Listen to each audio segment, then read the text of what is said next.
விவரம் தெரிஞ்ச காலத்துல இருந்து நான் மேடை பேச்சுல அண்ணன் சீமானுக்கு முன்னாடி ஒருத்தருடைய மேடை பேச்சை ரசிச்சு காட்டினா அது அண்ணன் நாஞ்சி சம்பத்துடைய பேச்சும் ஐயா வைகோடைய பேச்சு. போய் நாம் தமிழர் கட்சி 2026 தேர்தல் வரைக்கும் இருக்குமாங்கிறதே கேள்விக்குறி.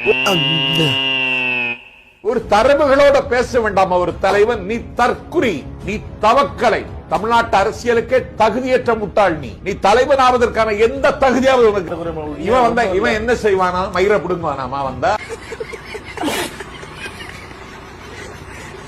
மயிரை பிடுங்குவானாமா?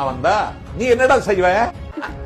நீ ஒரு ஒன்றிய கவுன்சிலர் ஆக முடியாத புறம்போக்கு, நீ ஒரு அனாதை சவம், நீ என்ன பேசுறது? கோளையிடா. நீ 1 நம்பர் 8% ஓட்டோட இருந்துகிட்டு இருக்க. சீமானுக்கு 8 எல்லாம் குட்டி ஜோர் ஆயிடுச்சு. 1 தான் இருக்கும் இப்போ. அப்ப 2026 தேர்தல் எப்படி இருக்கும்? திமுகவுக்கும் தாவேகாவுக்கும் தான் போட்டி. அவருக்கு சீமானுக்கெல்லாம் யாரும் போட்டி இல்ல.